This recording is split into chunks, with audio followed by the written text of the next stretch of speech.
right, so we're going to get started. And I'm Diane Sayre, and I'm the director of the New York Schiller Institute Chorus, and John Sigerson is the Schiller Institute music director, and he'll be conducting tonight. And the people you see here are the combined New Jersey Schiller Institute Chorus, some of the New York City Community Chorus, and there are a few renegade New York City choristers who are hiding in the audience. I see a few of them. Yeah. and then we have a few guests here from Boston. And what we're going to be singing is the first three, do you call them movements and such? Yes. Yeah, movements of the Bach motet Jesu meine Freude, which means Jesus my joy. The chorale, I'm just going to read you the translation because we don't, I didn't print them for everyone. Jesus my joy, my heart's pasture, Jesus my adornment. Oh, how long has this anxious heart yearned for you, Lamb of God, my bridegroom. Apart from you, nothing other on earth shall become more dear to me. That's the chorale. And then, Es ist nun nichts, which is the faster movement in between. There is nothing. There is nothing condemnable of those who are in Christ Jesus, who walk not after the flesh, but after the Spirit. So that's the second. And then the last chorale, Unter deinem Schirmen. Under your shelter I from the storms and all enemies am free. Let Satan tempt, threaten, let the fiend rage. Jesus stands by me. Though now, and you'll hear the thunder and lightning, it's in slow motion tonight, but you'll hear the thunder and lightning. Though sin and hell shriek and terrorize, Jesus intends to protect me.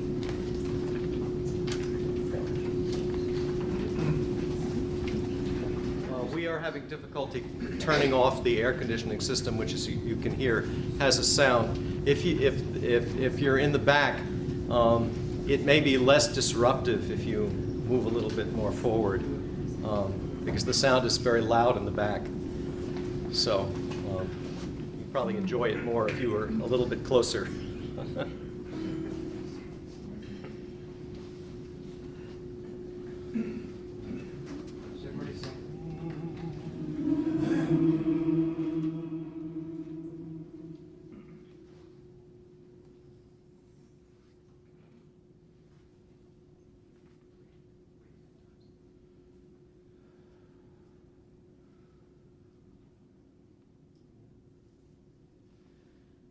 Jesu,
As I think people know, and if you don't know it, let me make sure you do, the Schiller Institute Chorus plans to create a 1,500-person pool of participants, with the chorus at any point being distilled down to approximately 100 to 150 members. We intend that this be a central and active point of intervention into not only Manhattan, but into the United States as a whole, and we'll be saying a lot more about that. What we're going to do tonight is this is going to be formal and informal at the same time. We're going to first hear from Helga, and then immediately after that, Everett will, I'm telling you so you know Everett, okay? I want to have one spiritual at that point, okay? One. And you'll see how this all unfolds from there. We'll be doing both, but we're doing everything. Just follow me, okay? All right, so you saw in your program that the title was Why Poetry Must Supersede Mathematics and Science. And when we were talking about having this conference weeks ago, I had requested that Helga give this panel because we often get certain kinds of questions in all of the meetings, and the question is often around the issue of courage. But where does that really come from? And there are many people, Friedrich Schiller being one, who in particular took this question up. But courage and intelligence are of a piece. And I don't know anybody that, for me, exemplifies that more than this lady. And that's why I requested that she give a presentation to you all so that perhaps we could begin to consider this question on a deeper level. Helga?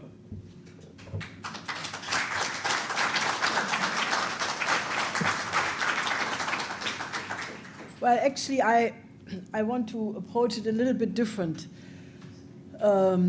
because I want to discuss it in line with what we had been discussing in the afternoon, that we need to capture this historic moment, and hopefully that we can help to shape the environment around the United Nations General Assembly to go into a new paradigm. And I think the time is sort of ripe that people see that if we continue with the old paradigm, that, the world is probably not going to make it, because you have the problem of militarism in the United States, which was mentioned. You have the degradation of culture. You have the enormous amount of violence. I mean, I think people are aware of the fact that, you do not have, in the transatlantic world, you do not have any more good movies. There used to be great movies, which had a plot, which had some big issue and good actors, and you could enjoy watching a movie. I have not seen almost no good movie for a very long time, and you have now, instead, you have violence in the movie, you have the video games, you have 3D video games, which are really part of the military training, really. You have unbelievable pornography. You can see now on public channels around the world things which no child should watch. Simply not, because the children are not prepared to cope with that, because nobody teaches them values which are, giving them a handle how to judge this, And I don't want to elaborate on that. I just want to identify that it is a culture which is brutalizing people to a degree that you should not be surprised about the violence erupting in many schools. In Washington, every day people get shot at for no good reason, just driving by, somebody decides to shoot somebody, So it has reached really a point of decadence, utmost decadence. So when we say that we need a new paradigm and we need to combine the economic program. The World Land Bridge is a perfectly fine program for the reconstruction of the world economy. And that is moving forward very nicely, the BRICS countries, the new Silk Road, more and more countries becoming involved. So on that level, actually, things are moving not badly at all. As a matter of fact, it's quite good. But on the cultural front, I think you have a huge difference. You have some parts of the world which are in a terrible condition, and some other parts which are doing much better. Now, I would say, starting with the transatlantic world, it is really so bad that each time when you see either Madonna or what was the next one? Britney Spears, Miley Cyrus. So it's Miley Cyrus. Anyway, so it's going. Each time you think you have reached the pit, they come up with some new horrible thing, and if you have the only cultural export of the West to Russia, to China, being Pussy Riot. And you should really think what that means, that word, Pussy Riot. You don't want to discuss it in detail because it's not exactly an elevated conception. Or you have Conchita Wurst.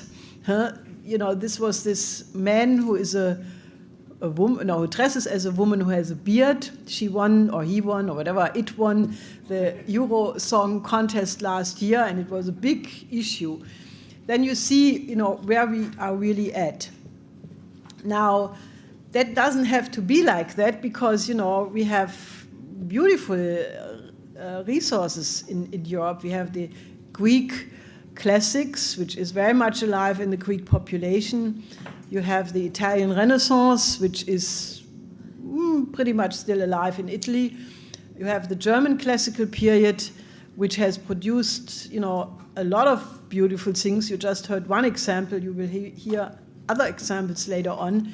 So it would not be so difficult if you would make that the dominant culture. Then you look at, you look at the Middle East, well, there was once an Arab Renaissance during the Abbasid dynasty. This was around 700 and 800 after Christ. At that time, you would not believe it, Baghdad was the most developed city in the world. They had more books, they had the largest library, and it was the high point of culture. And if you would not have had the dialogue and collaboration between Harun al-Rashid and Charlemagne, Europe probably would not have remembered its earlier classical period from the Greek, from the Greek classic and other great moments. So European culture was saved by the Arab world. People have totally forgotten that.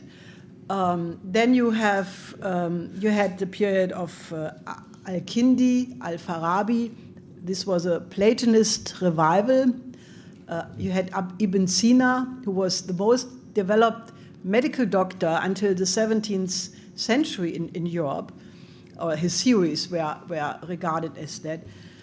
And now you have the Wahhabi Salafists who are destroying even the memory of their own great culture.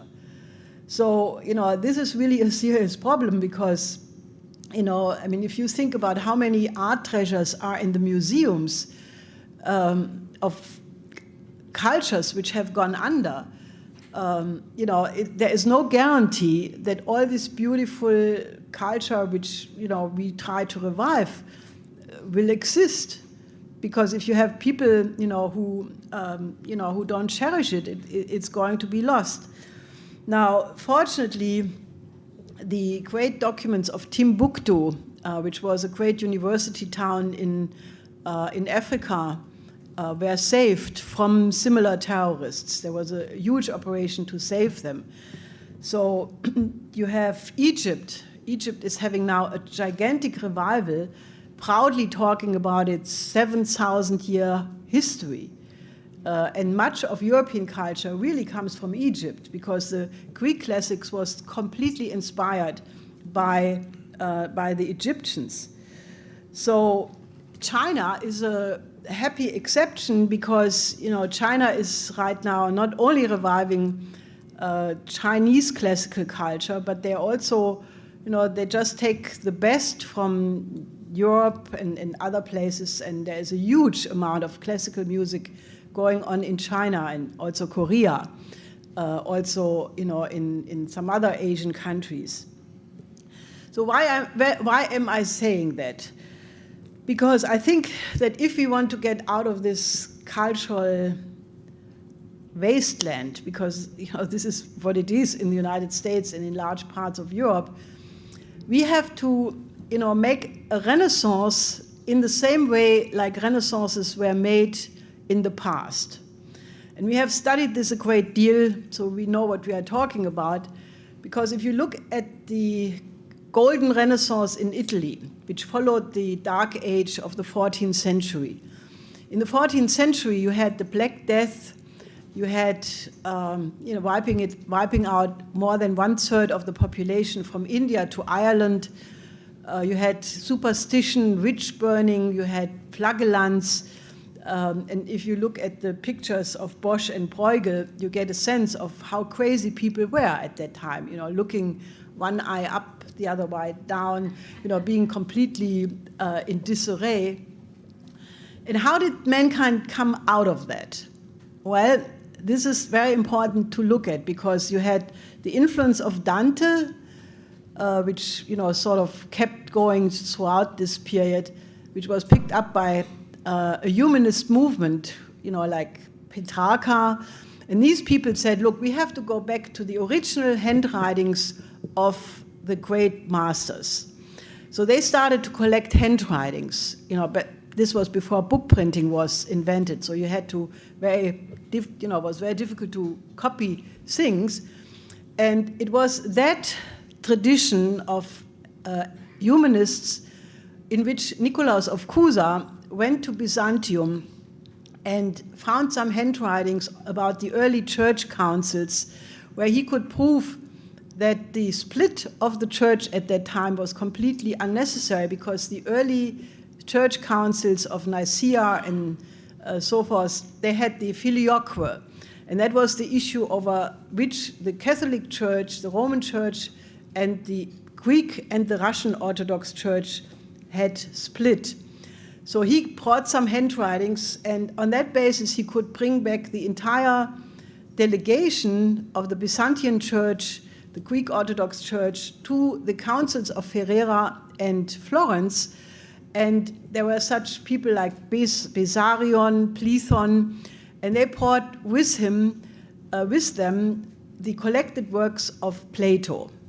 And Plato had completely disappeared for 1700 years.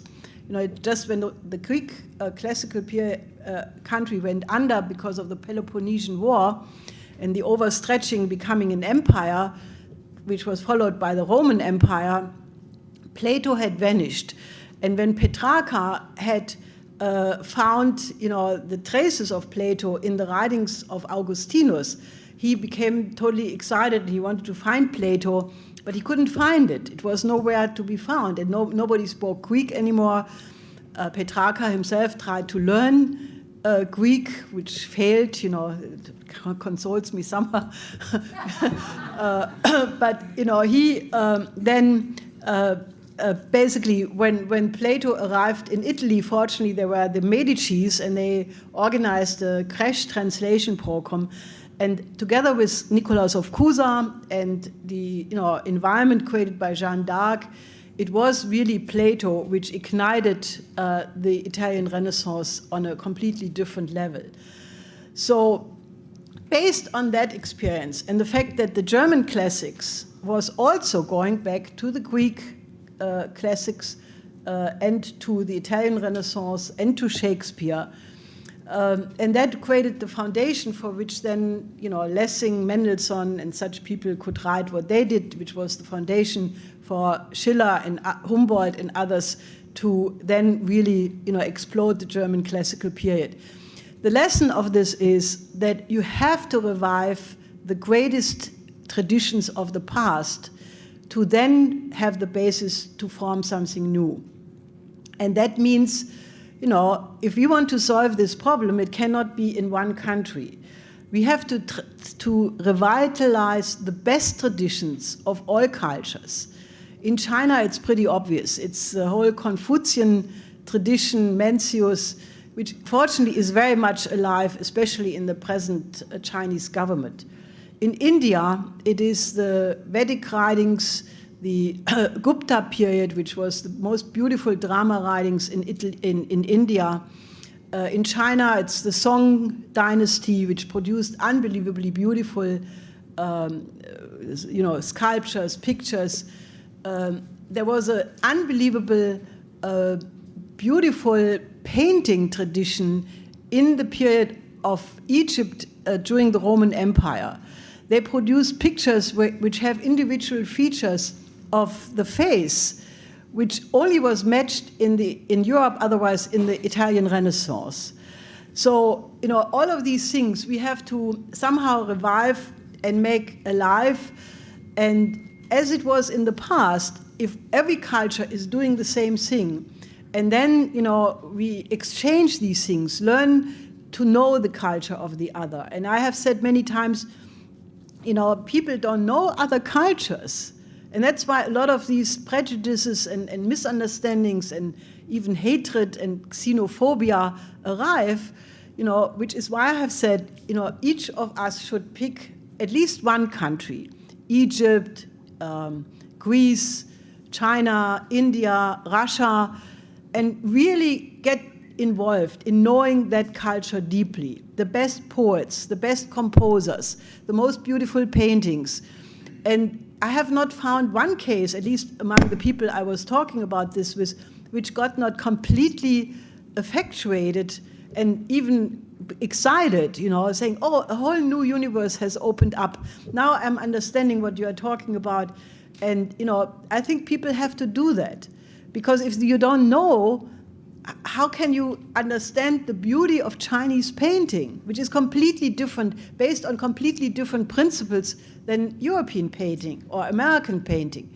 So I really think that what we have to do together with the Silk Road and the World Land Bridge is we have to have such a cultural renaissance, activating the best traditions of all cultures. And then I'm absolutely certain that then out of that will come something new, because mankind is not just repeating itself, mankind is always adding something. And, I'm absolutely certain that once you move in the new epoch, a new era of evolution, that you will not do what we are doing now. You will not have just problem analysis and description, but you will discuss the positive. You will discuss the vision. Schiller, at the end of his life, which unfortunately he only became 44 years, but nevertheless, at the height of his classical works, he wanted to write, in German, it's Idylle, which is without fight. It's just a vision of the positive of the future. And, I have thought about it a lot. How would you do that, But I think it is that quality that you have, that the poet, the composer, has a vision of the future, which is inspiring people to then in practice do, realize these ideas. And that will be the big challenge, and I can only say that is sort of the area in which we will go. I have not done it yet, and I don't know anybody else who has done it, but I think that is what is important. Now, why do we put so much emphasis on classical culture? What is different about classical culture and just popular culture, romantic culture, Dadaism, deconstructionism, or all modern forms of what is called art? Well, I think Schiller was very, and I take him as my guide because, as you may know, because of the Schiller Institute, it's called according to Schiller, because I still think that he has developed the most beautiful image of man, and he has written about these matters in such a lofty, playful way, that he just draws you up to a higher level. Now, first of all, he said that art which is not beautiful is not art, which already outclasses a whole bunch of museums, also here in New York, because art is supposed to elevate people, to ennoble themselves, to fulfill the best potentialities of their mind. And Schiller had very clear criteria. He said the artist, before he should dare to even present his ideas before the audience in the moment of performance, has to become an ideal person. Now, I think it is important, because if you want to move somebody to tears with your art, and that's what you should do, because if people don't get melted, you don't do something to their soul. People should cry. It's good if they cry. I mean, not extensively and not hysterically, but if they produce a couple of tears because they are moved in their soul, that's a good thing. Because you do want to, because what is art supposed to do? When you experience a great piece of drama, of poetry, of music, it should evoke in you a power which stays. Schiller was very explicit about that. He wrote many things about it, but one piece where he discusses this is the role of the chorus. This is an introduction to the Bride of Messina, which is a play where he applies the principles of the Greek tragedy to a modern subject. And he discusses the role of the chorus, which naturally is not a musical chorus, but it's the ancient Greek chorus, which is where tragedy really developed out of. And he says, what should happen with the experience of great art, it should not make people free just for the moment, a short entertainment where people feel better, but it should evoke something in their soul which makes them truly free. And it stays. It should stay beyond the experience of that moment. And then he again has very clear criteria. He says, it has to be both, first of all, you have to catch people. How do you get, he said you have to, everything I'm writing to ennoble people. Some art which does not ennoble people is not worth it. So how do you do that? Because most people are burdened by the work of the day, they come home tired, they have to fetch for their livelihood. So Schiller says, well, you have to catch people in their leisure time, because that is the moment when they are not full of burden, they have some time, but you have to do it in a playful way. You cannot be didactic, because if you are didactic and you say, you have to be a good person, that doesn't work. You have to evoke something in them, and therefore the art has to be on the highest level, because it is the art which is supposed to accomplish that. Now he says art has to accomplish something real. You can't be content with the appearance. It has to be truthful, and that is a very important idea. Truth. Norbert Breinin we had many discussions with him where he would say that what they were trying to do with the Amadeus Quartet was truth-seeking. And anything great will be accomplished by truth-seeking. Now that is lost today because people go with peer groups, with they don't want to rock the boat, they want to be popular, but they're not saying the truth. Only few people say the truth. But that is what makes you really free. So then Schiller says art must be both real and ideal.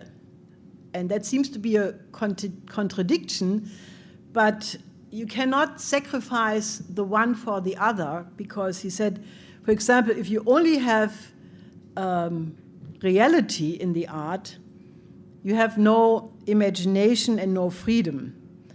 For example, if you remember, socialist realism would be of that kind. You had these courageous workers with a hammer in the hand, and they would be, very, industrious. But Schiller says he didn't actually know that socialist realism would appear, but he described the phenomena very well. He said, the problem with this realism in art is it has no freedom. It's serious, very clearly, but it must be joyful, because art is supposed to liberate us, and this realism art forces us back into the narrow cage of reality. And who wants to be, you want to enjoy yourself. He said art must be joyful. Is there a higher ability than to make people happy? No. That is what art is all about. It should make people joyful. It should liberate them. So he says, on the other side, if you have no reality in the art, only imagination, and no truth, then you have people going overboard, having bizarre and fantastic stories. All the romantic novellas and all the romantic art of modern times are exactly like that. They may be entertaining for the moment, but they do not create anything real in the mind. And therefore, the only solution is art has to express the idea. And that is the role of the chorus, and because the chorus declares war on the naturalism in art.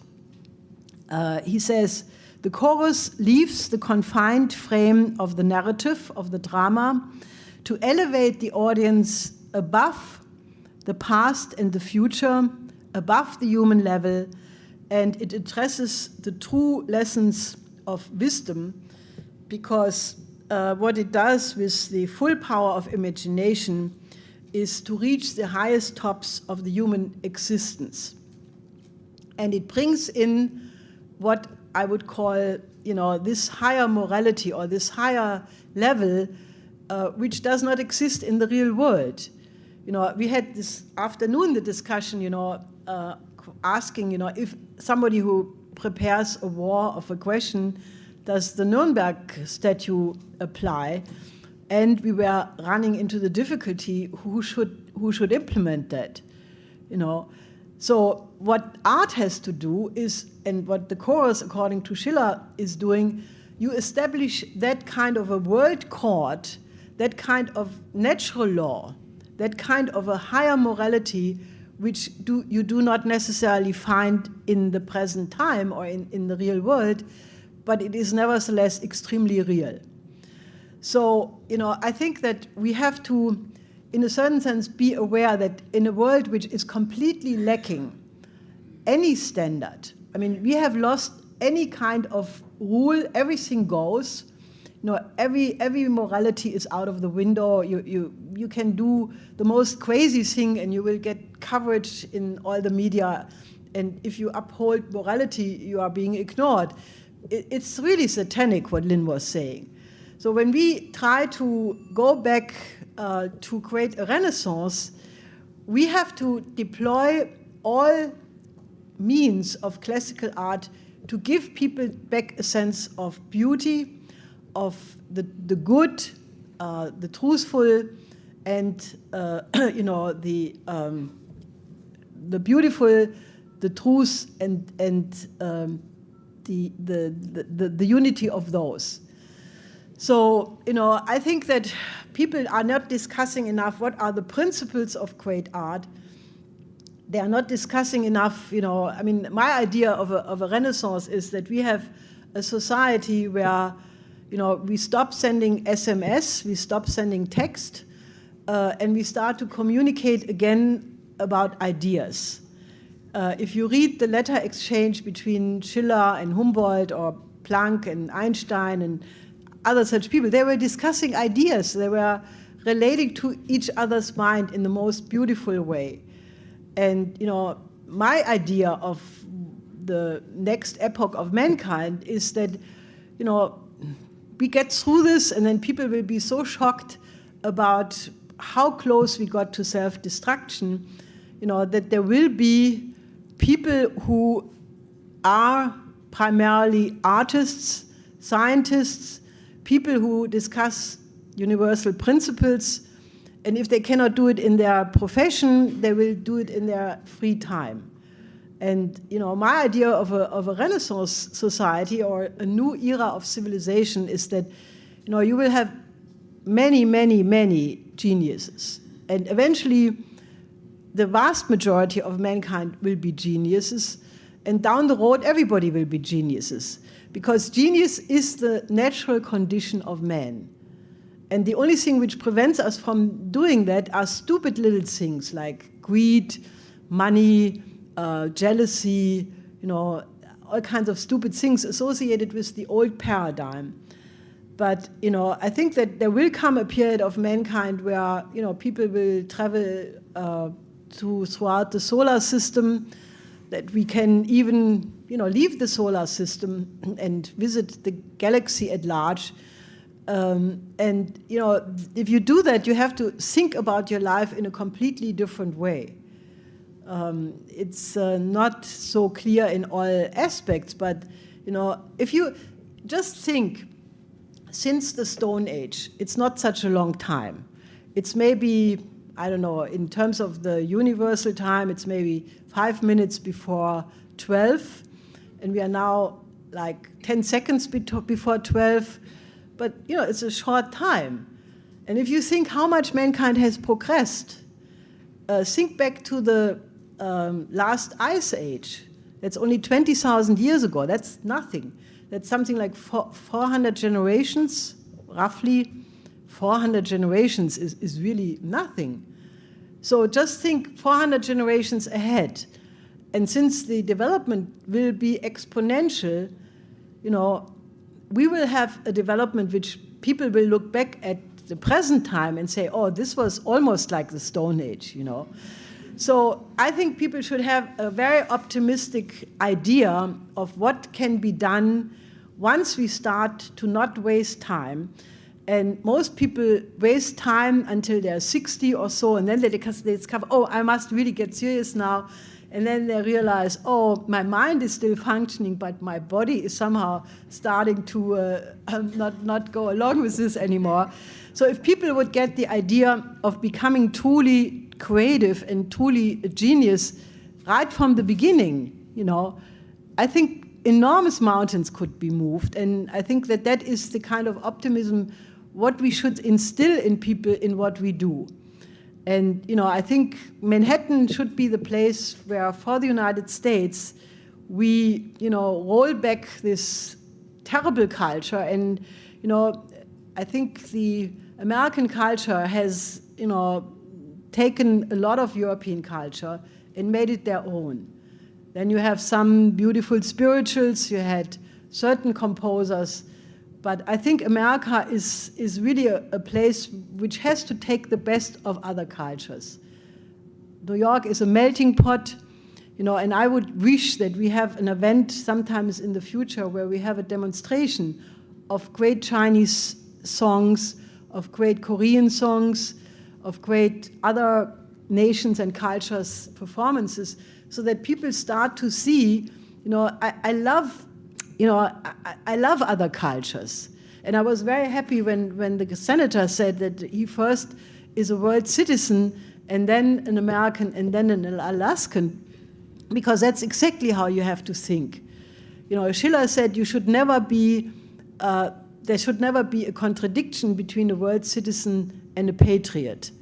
And that is more important today than ever before. But it informs also, to be a world citizen, you have to be an informed world citizen, and you cannot be a parochial, or as Lynn would say, local schmokel, or whatever this word is. You know. You have to have a heart for the whole world. And, you know, if you know other cultures, I mean, it is so good that we have other cultures. Just imagine if we only had one culture. It would be terrible. I mean, it would be poor.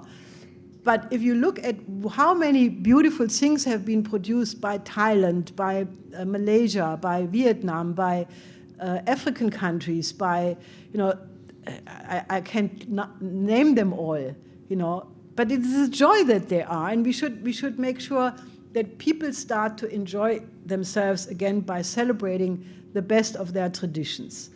So I want to leave it at that and, you know, just encourage you.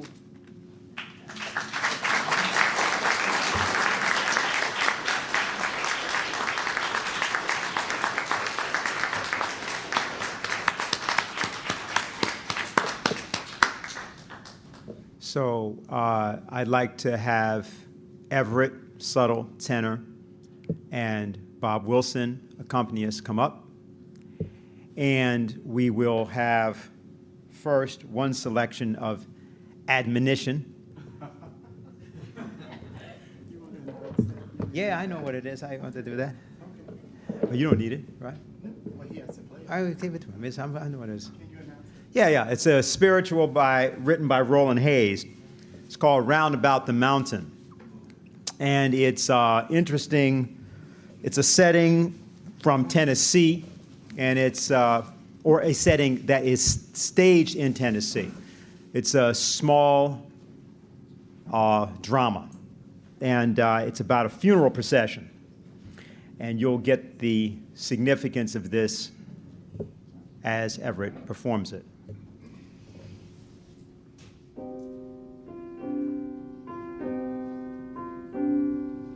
Round about a mountain, round about a mountain, my God's a-ruling, and she'll rise in his arms. Round about a mountain, round about a mountain, my God's a-ruling, and she'll rise in his arms. When I love a sinner, Lord loves a sinner. The Lord loves a sinner, and she'll rise in his arms.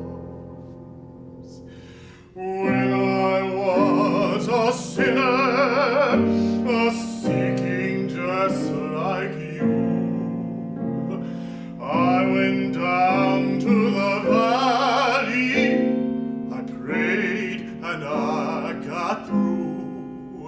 You hypocrite, you concubine, you placed amongst the swine.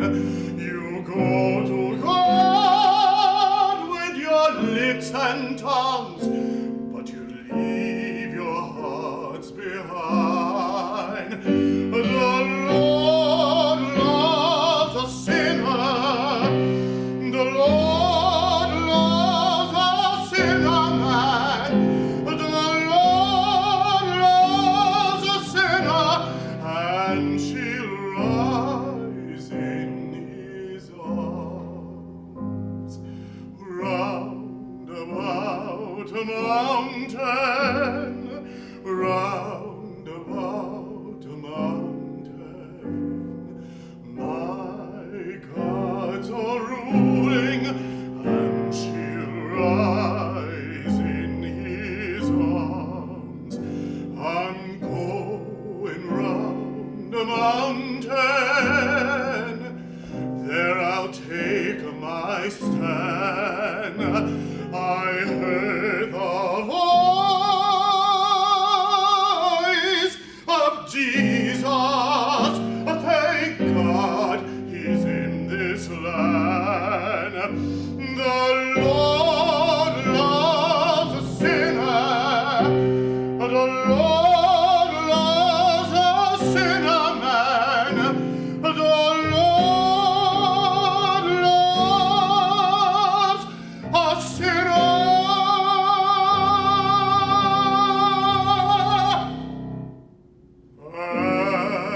And she'll rise.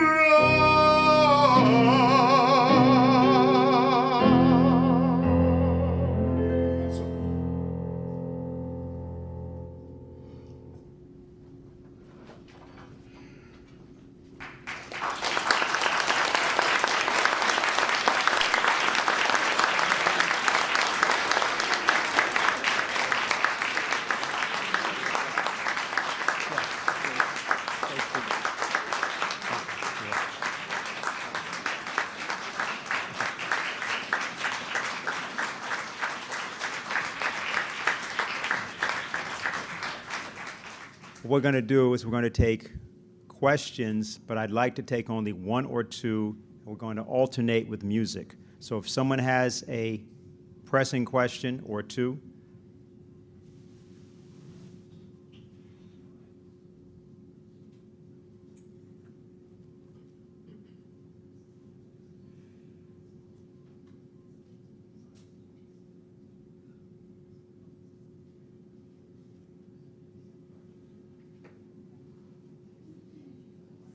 go ahead.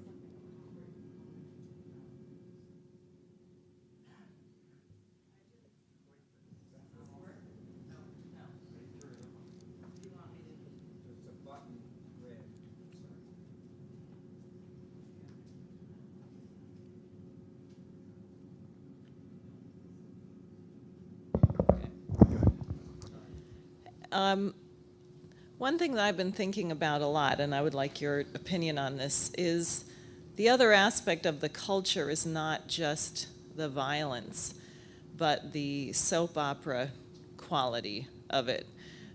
For example, on the social media, since I ran for office, I started using Facebook, and people post these incredibly inane stories that they want everyone to read, but they have this like tear-jerky quality. I don't know if you ever saw Little House on the Prairie, or it's this really sappy kind of culture, like the last one, and I swore I'd never read them again, and every once in a while I get tempted and read one. So, I mean, just to give you an example, they describe someone finds this note in a wallet, and it's like a Dear John letter, I'm sorry I can't be with you. And they go to a nursing home, and they find the now 87-year-old woman who wrote the letter when she was 17.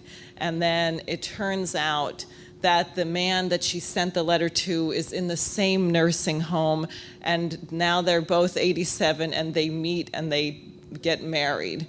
And I was thinking, I mean, but this quality, it is a real degradation, because it is like a mental and spiritual castration, because there's a certain emotional quality of fighting when you have courage, when you're going to stand for something true that's against the grain, and instead people are turned inward to the smallest things and become very distracted. And I was looking in Schiller, I was looking at on naive and sentimental poetry, but he means something different by that. It's not this quality. But I was wondering if you have some thoughts of it, because it really is very destructive in our culture right now.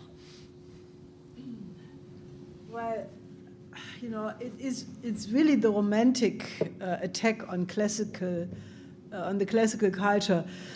I mean, classical culture, or the collaboration, especially between Schiller and Goethe, you know, people probably know that I didn't like Goethe so much, and I still don't, because the problem with Goethe was that he was only able to write poems or anything when he was in love.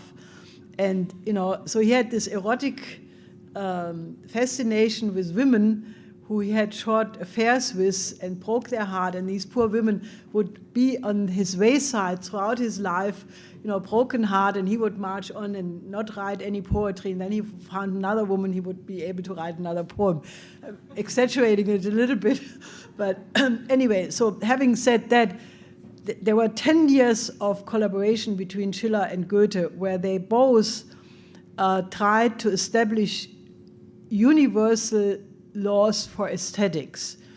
And in my view, they succeeded very well in doing that, you know, and I maintain that, you know, like in music and science, you can have aesthetical laws which are universally true for all times. And in the classical form, you know, the difference between classical thinking is you have a poetical or a musical idea. You should have them, you know. And then you write a poem or a piece of music, and, you know, Schiller said when he wrote a poem or a drama, in the beginning he had a musical idea.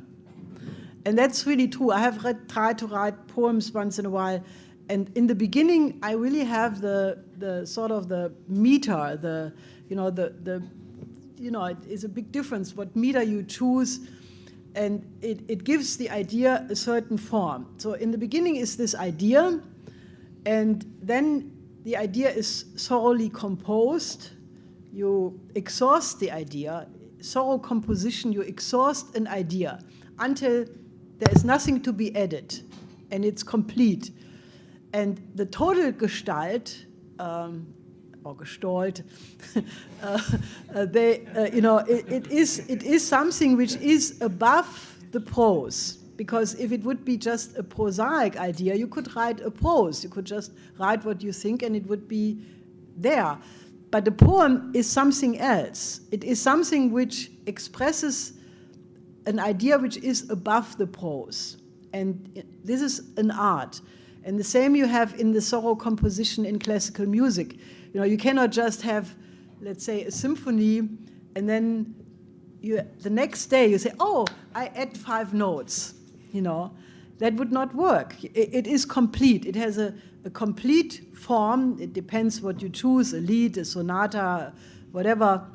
But it is complete, and it should be complete when you finish it.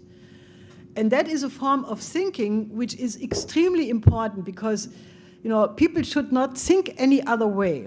They should not think just they should not just have constipation or in some other form of stomach digestion and then let it out in an uncontrolled way. This is how people normally talk. I mean, look at the modern talk shows. They are all like that. Somebody has a stupid idea, then somebody else, like for example, somebody says, and tomorrow we have presidential campaigns which will discuss the economics. And then somebody says, yeah, but economics is really what a housewife should do by cooking soup. Then somebody says, yeah, and in my soup I put radishes and potatoes and so forth. And so they go from one subject to the next. Everybody has some idea what this is, and then they elaborate it, and it has no rhyme and no form. And that's why these talk shows are normally completely stupid, which is completely opposite to a Socratic dialogue. If you look at the Plato's dialogues, there is a subject, and then you have different people discussing it, and they're exhausted, and they come to a truthful conclusion, and that is classical thinking. So, people should learn how music is composed. They should learn how poems are written, and that's how they should think. If you think that way, your mind is orderly. And we met many years ago some reverends from the civil rights movement. There was a couple. I forgot who it was, but there was the reverend, and he would be very courageous and rigorous, and he had a wife who would always talk in between and bring in some stupid subject. And he would say, oh, shut up, don't mess up my mind. And that stuck in my mind, because that's what people normally do. They mess up your mind by making silly arguments. So to develop a rigor in thinking, to take a subject and then rigorously develop it, is a way of creativity. How do you get to the kind of tension to make a discovery? You cannot hop from one branch to another as a little bird. You hop all over, but you have to concentrate. And this idea of a classical art was really a very great accomplishment. Every time it happened in history, it was done this way. So what did the Romantics do? And they said, oh no, we don't want the classical form. It should not have a beginning, and it should not have an end. It should go on forever. And the day and the night should be in one, and the dream and the waken should be in one. And that is how these novellas developed. The novels from the Romantic movement were written in such a way that you can always add something. There is never an end. And, to take down the classical form, you had the Romantics, then you had everything down to the modern form where nothing is anymore, no rule. You have no rule anymore. So if you want to go back, you have to really go back to this classical form of thinking. And, in a certain sense, the enemy, the oligarchy, does that deliberately. Because if people are stuck in soap operas every day and think about their life as soap operas, there are people who are more familiar with the main figures in the soap opera than with their wife or husband. They know better what comes in the next sequel. So I think it is extremely important to understand that the oligarchy wants people to be stupid in the sensuous reality, to be banal as possible. And I think that is really what people should throw out of their life right away, don't waste your life with this. Study. You're not too old to start. You can open up any universe you want to still open up. That's, by the way, what the Chinese are doing right now. They encourage people to learn, and never stop. That's an old Confucian tradition. And the result shows. The Americans become more stupid, the Chinese become more smart.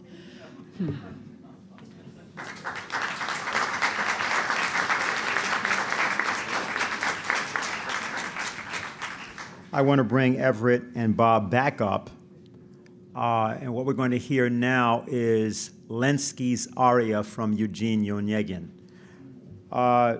Some people are familiar with, and some people are not familiar with, the poet Alexander Pushkin and the fact that he was very proud of his African heritage. His father was from Cameroon, probably not from the Abyssinian Empire. But Pushkin always made a very important reference to this. And I reference it because I've often in time been quite angered by the notion that African American culture is supposed to be equivalent to rap. It's not.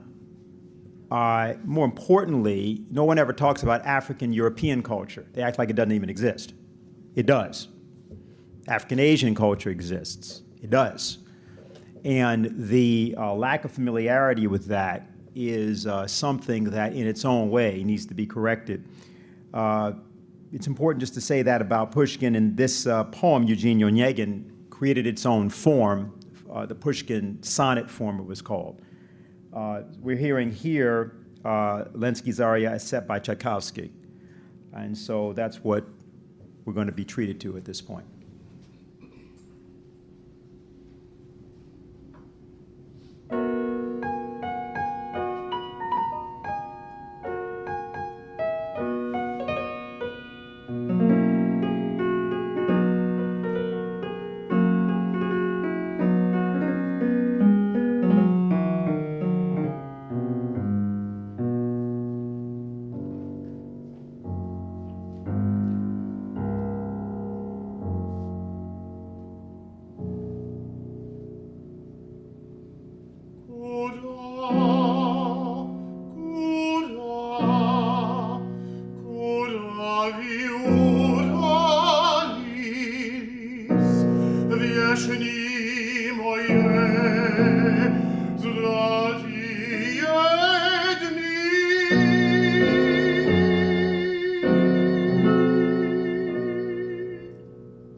Ricordi cias obrere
thee, Olga.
Serdeczny drog, celani drog, pridi,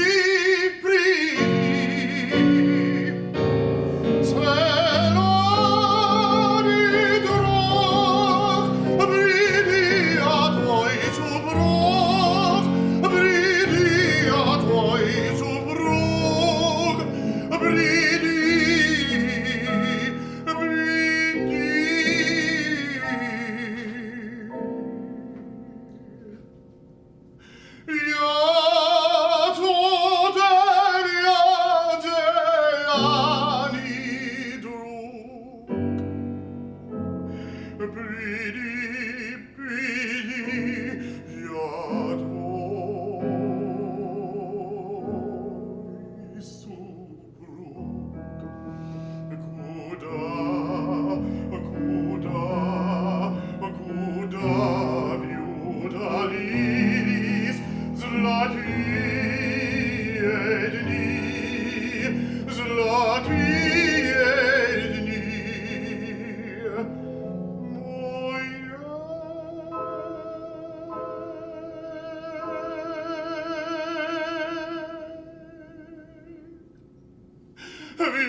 Yes, you have a question? Come up.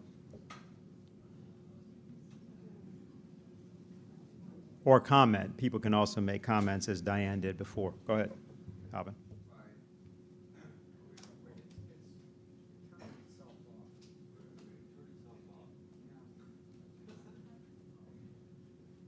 Hello? Okay. Thank you.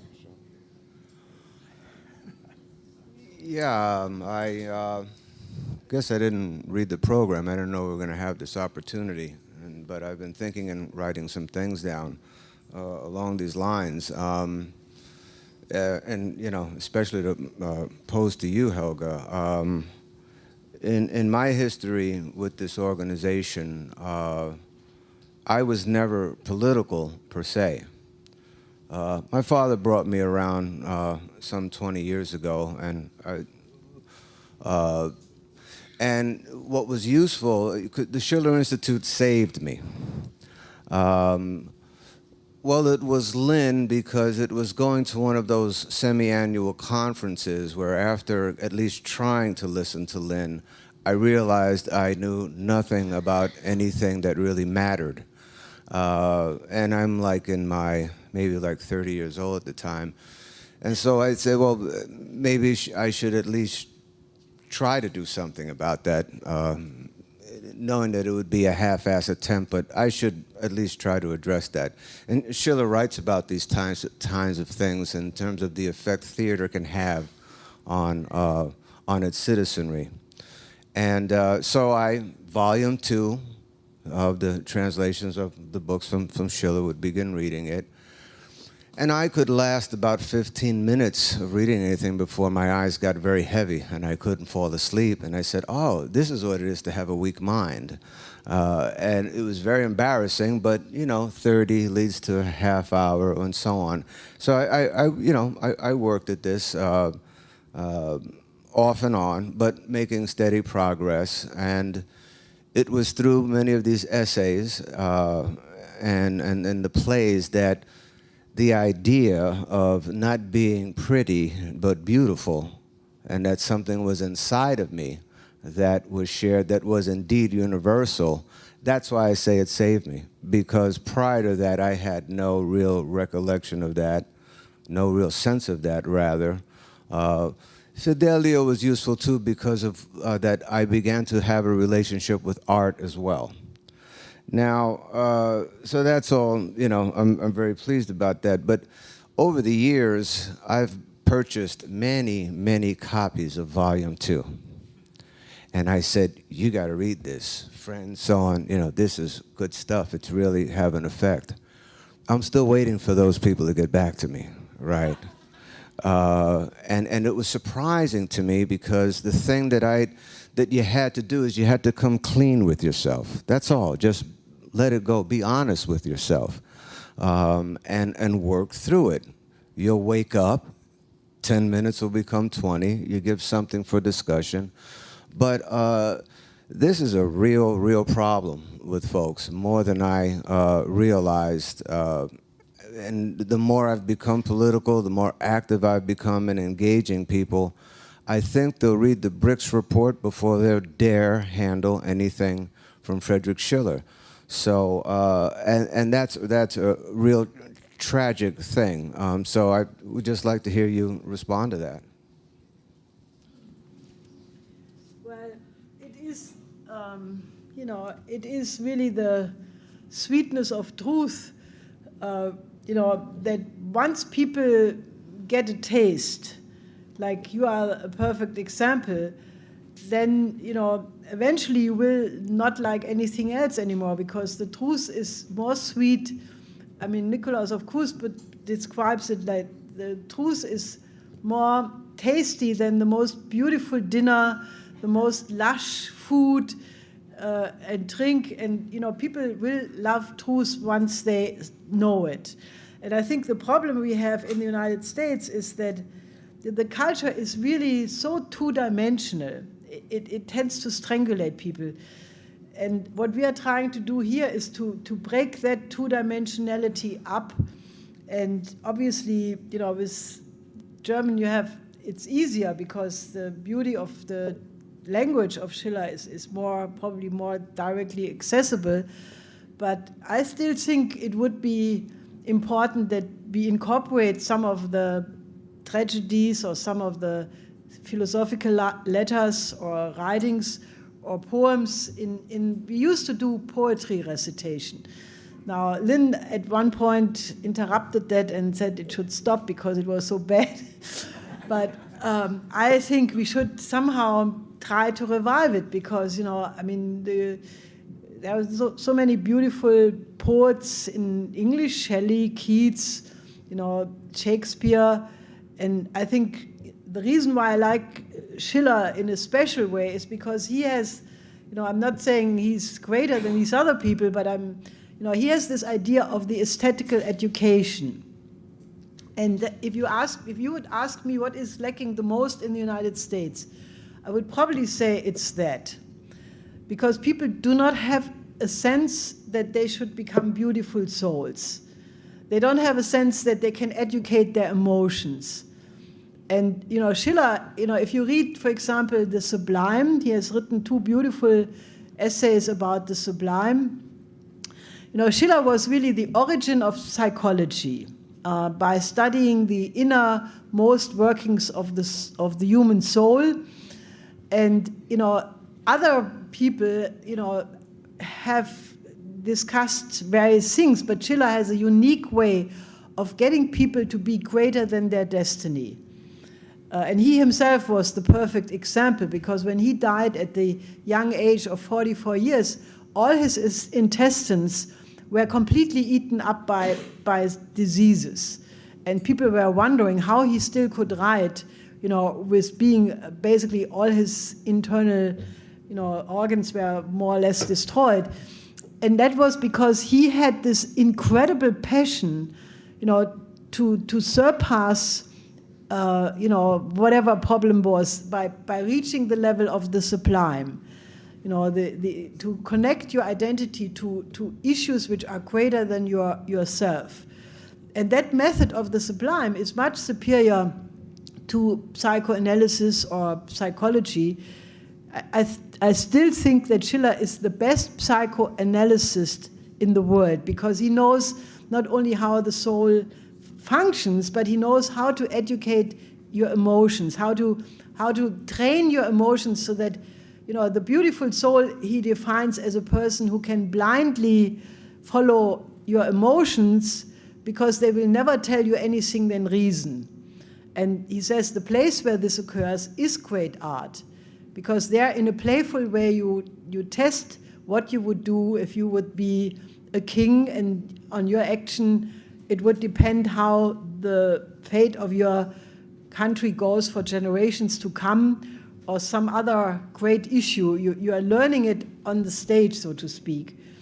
And lyrics is extremely important, because where do you express the unspoken, the metaphorical new idea, that which is in the air and doesn't have yet a name, but is a vision, a prescience about the future?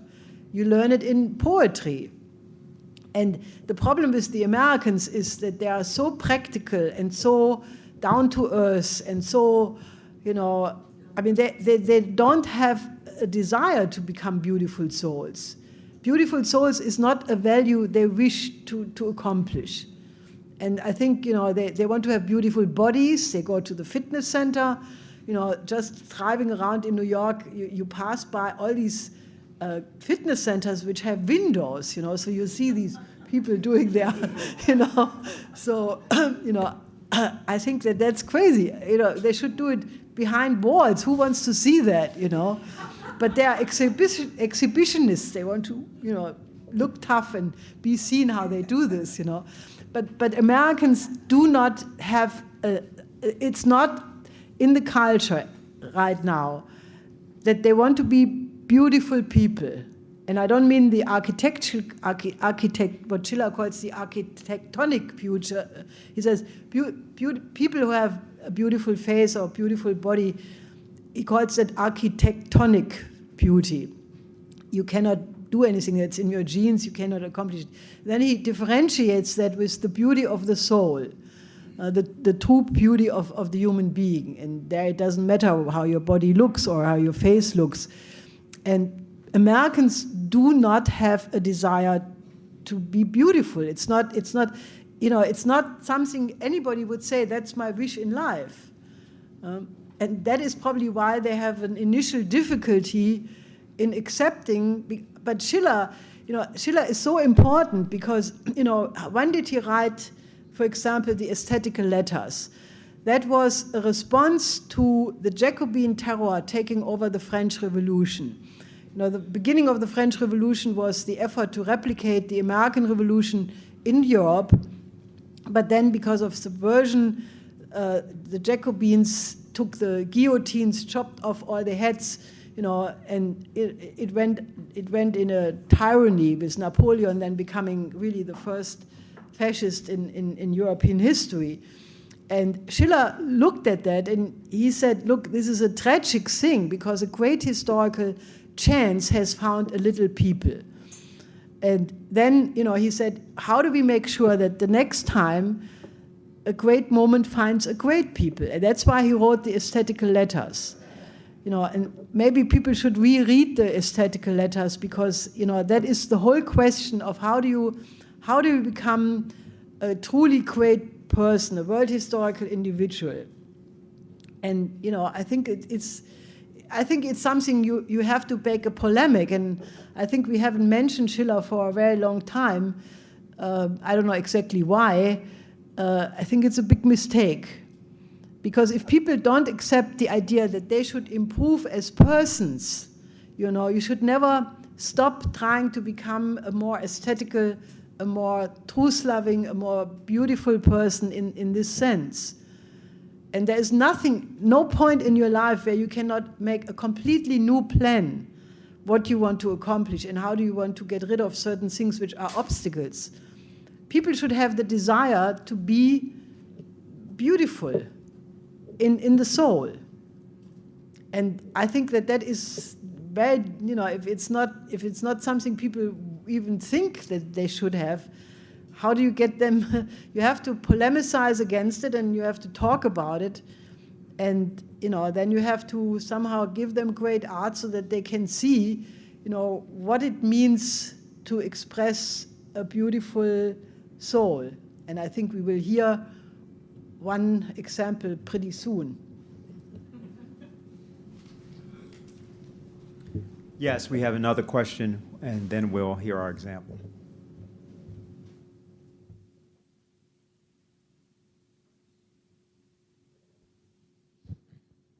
This is a commentary on the decline of culture.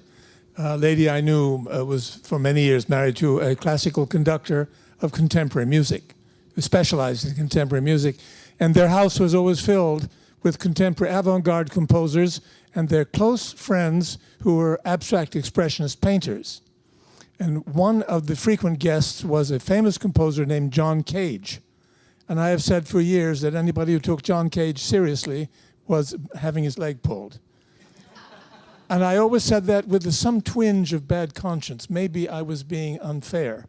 But my friend said to me that one evening when John Cage was at dinner with her at one end of the table and her husband was talking to other artists at the other end of the table, John Cage said to her, "Sweetheart, would you like me to tell you about my career?" She said, "Sure, John, tell me about your career." And he said, "Well, I started to compose and it didn't sound very good. And the more I composed, the worse it got. And I finally realized I had absolutely no talent for composition. So the only way I was going to make this work was to make it a huge joke. But sweetheart," he said, "the career that followed was no joke." If we're at a point when a very significant figure in contemporary music was a witting fraud, that shows you how far culture has distanced itself from the kind of organic productions which alone can be counted as real art.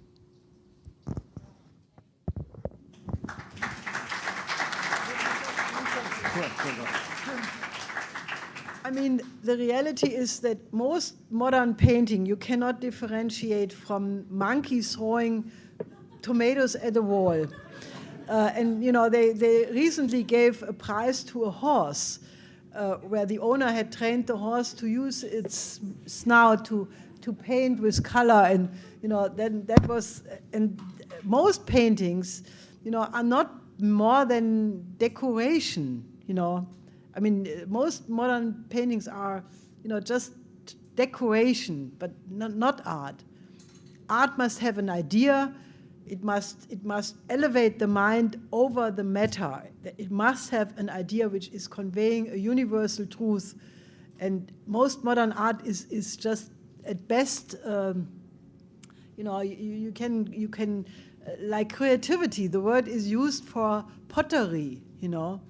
I mean, some schools have courses in creativity, and then you learn how to make pottery.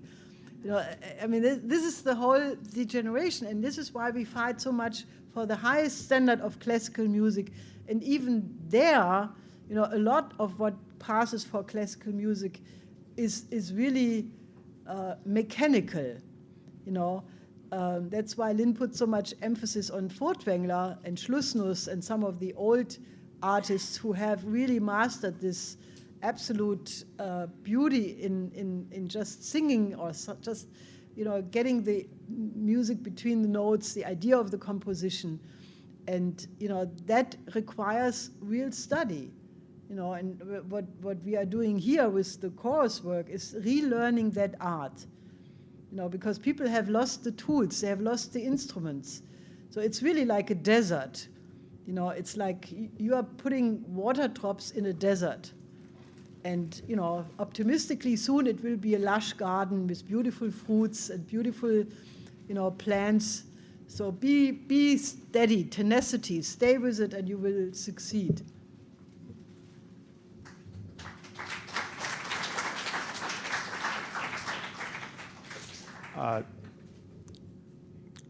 Diane Sayre and John Sigerson are heading up our Schiller Institute Chorus project. Most people here know that, but I just want to say something about this in terms of the, not just what John is about to do, but also just in terms of what it is, the role is of that. You have a situation which you heard Lynn and Ramsey Clark, Helga, and Mike Gravel discuss earlier today. You couldn't have that situation unless you already had an implicit death of the culture. And it's important to understand that because it doesn't mean that there's not a possibility of resurrection. Matter of fact, that's the whole idea of Renaissances. Renaissances are resurrections. You couldn't have had it. You had to have a European Renaissance, an Italian Renaissance in specific, in this case, in the 14th century, because Europe had died. Culture died.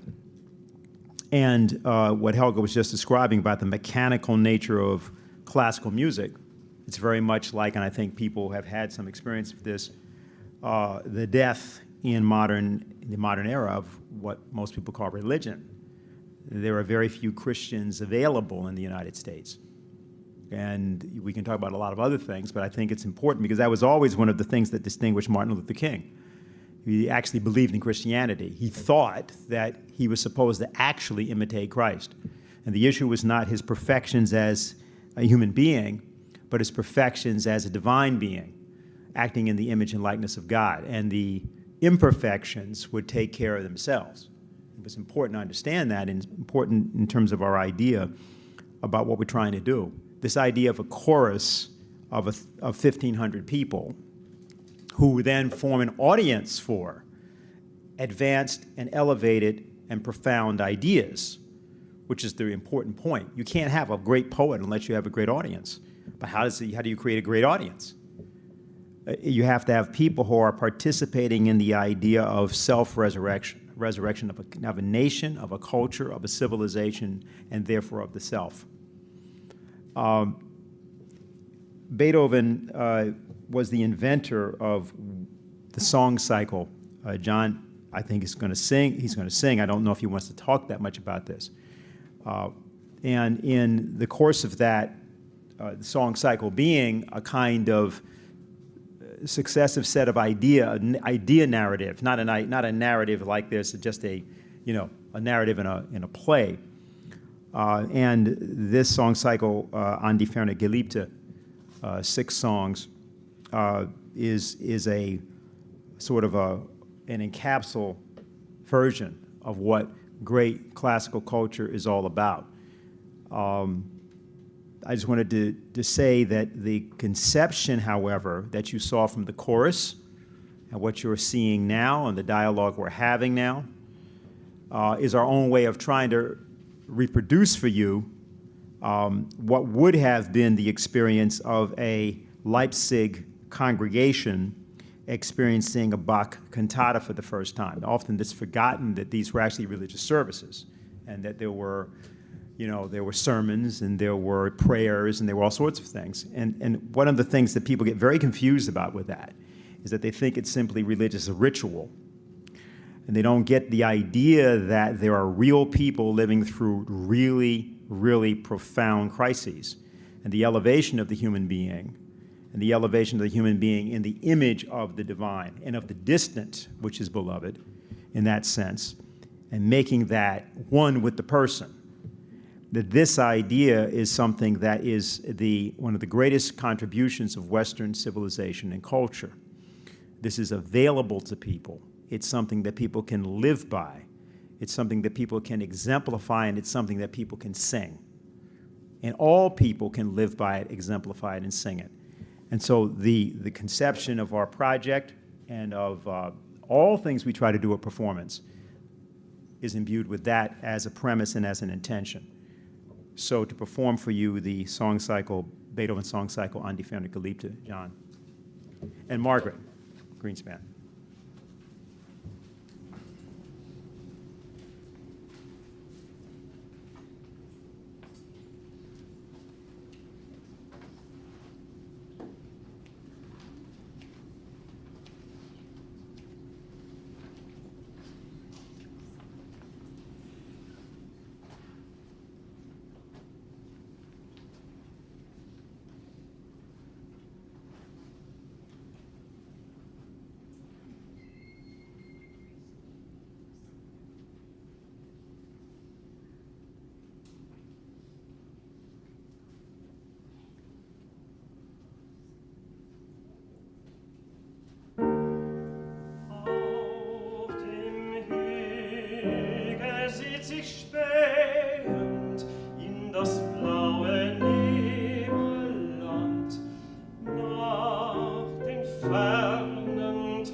Aus dem Nebel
zum seligen Wald drängt mich Liebesgewalt, innere Pein.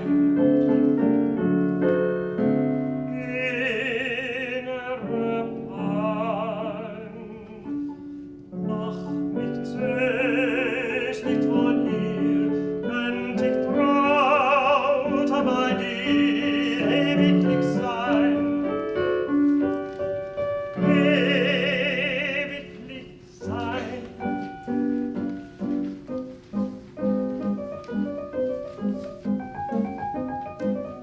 Der Segler in den Höhen und du Bächlein klein und schmal, wird mein Liebchen hier erspähen, grüßt sie mir 4000-mal. Seht ihr Wolken, sie dann gehen, sinnend in den stillen Tal, lasst mein Bild vor ihr entstehen, in den luftgen Himmelssaal. Wird sie an den Büschen stehen, die nun herbstlich falb und kahl, klagt ihr, wie mir dies geschehen, klagt ihr Vöglein meine Qual.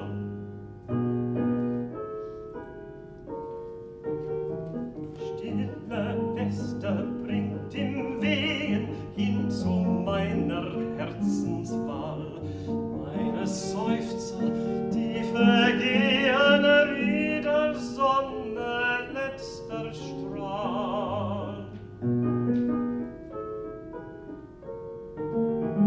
Flüster ihr zu mein Liebesflehen, lass sie Bächlein klein und schmal, treu in deinen Augen sehen, meine Tränen ohne Zahl, ohne Zahl.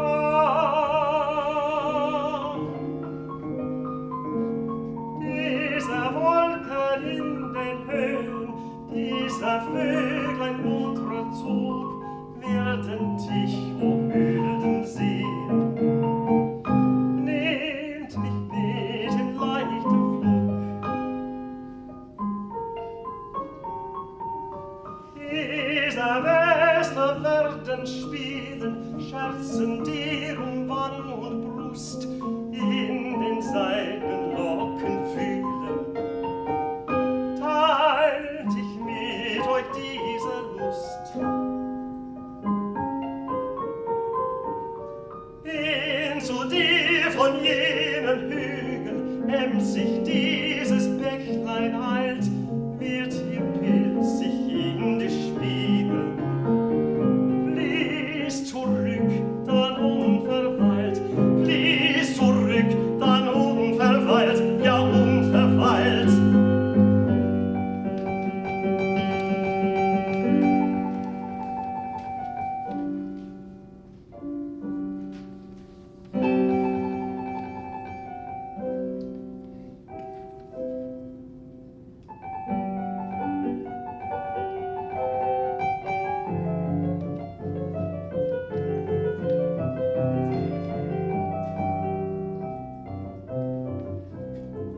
Es kehrte meines blühet die Au, die Lüfte sie wehen so milde, so lau, geschwätzig die Bächen und Rinnen. Es kehrte meine Frühling herein, blüht sich so emsig, ihr freundlich gemein, die Liebe so wonnen da drinnen, die Liebe so wonnen da drinnen.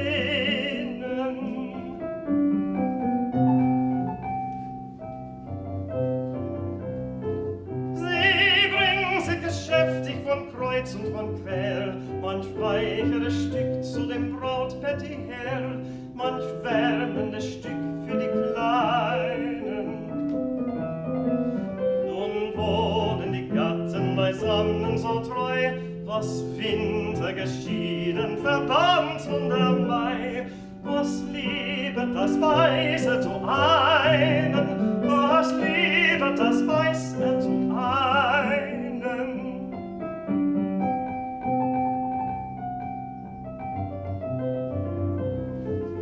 Es kehrte mein, es blüht die Au, die Lüfte, sie wehen so milde, so lau, nur ich kann nicht sehen von ihnen.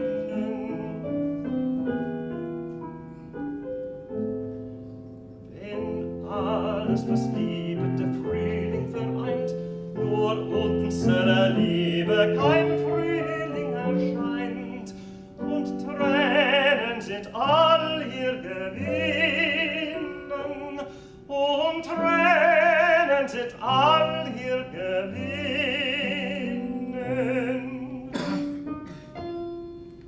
Ja, all ihr Gewinnen.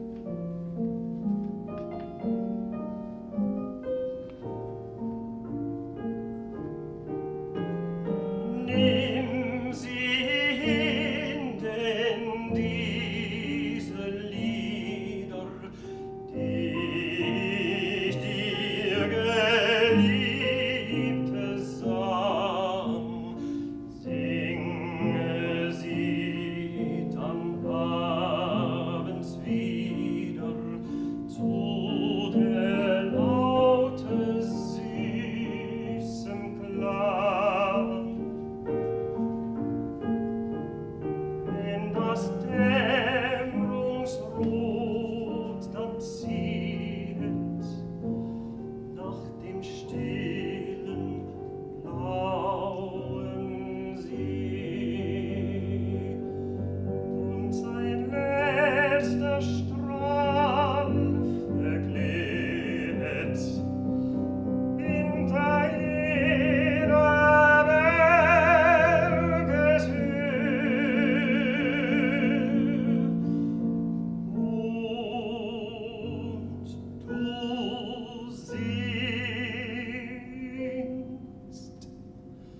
und du singst, was ich gesungen, was mir aus der vollen Brust ohne Kunstgepränge klungen, nur der Sehnsucht sich bewusst. Nur der Sehnsucht sich bewusst.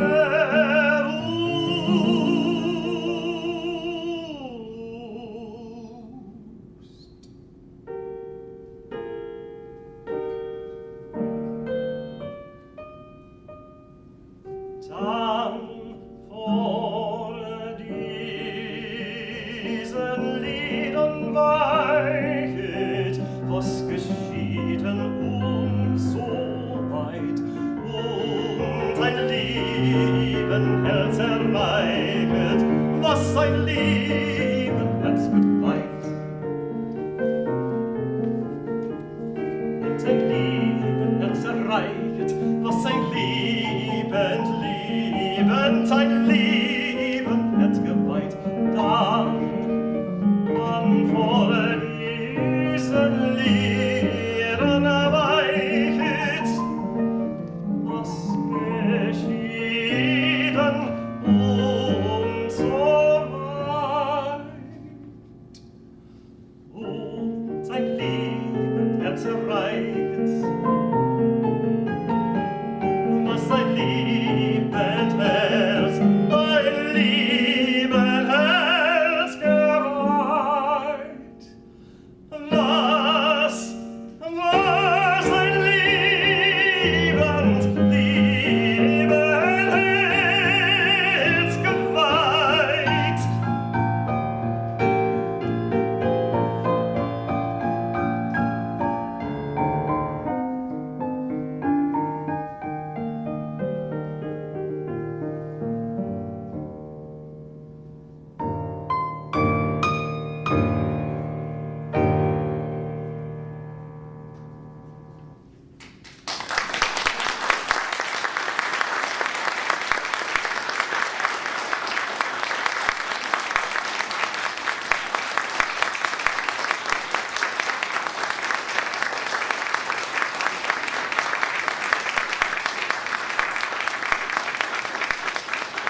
Helga, I want to ask if you'd like to make some concluding remarks.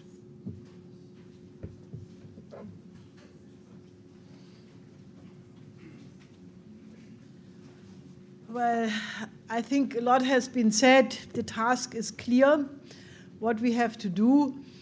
And I think you should just, go about it with passion, with a passion for humanity. Because I think that is what is needed the most right now. That, you take this beautiful song, which really John and Margaret have perfected to a very large degree. I mean, that is what we are fighting for, the beauty of classical music, the beauty of the love. Die ferne Geliebte is also a synonym, for humanity. So, I think you should take the whole world in your heart, because I tell you, all the things don't mean much if you don't have love. That is in the Corinthian, and it is so true. You can have wisdom, you can have everything, but you have to have love. Because if you love humanity, then everything will go. And right now, there is nothing more lacking than a love for mankind. So please work with us. Let's fill this room, double it 10 times the next time. Let's really succeed in making a revolution. Love America. You mostly are Americans. Love your country. Don't allow that it's being taken in the way it is going now. And love can move mountains. So that's all I have to say.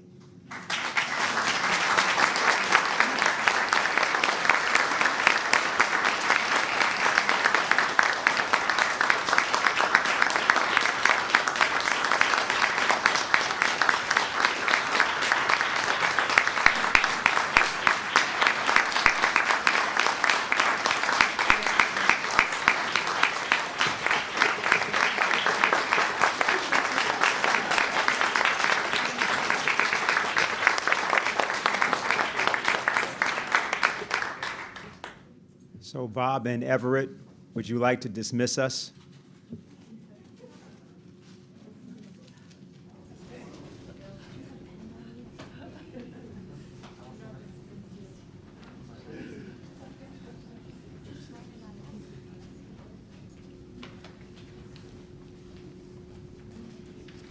I would like to dedicate this to Lyndon LaRouche on his 90th birthday, it is? 93rd.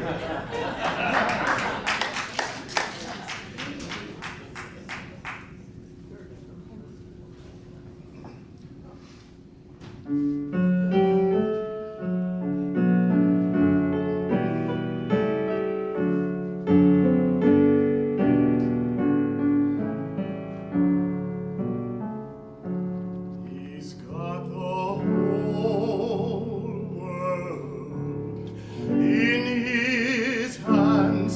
He's got the whole world in his hands. He's got the whole world in his hands. He's got the whole world in his hands. He's got the woods and the waters in his hands. He's got the woods and the waters in his hands. He's got the sun and the moon right in his hands. He's got the whole world in his hands.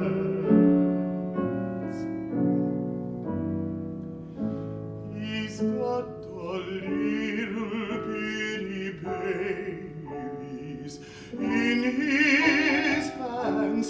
He's got the little bitty babies in his hands.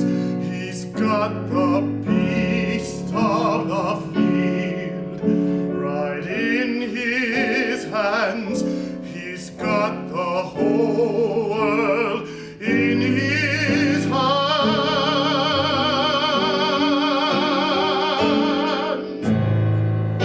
He's got you and me right in his hands. God's got you and me right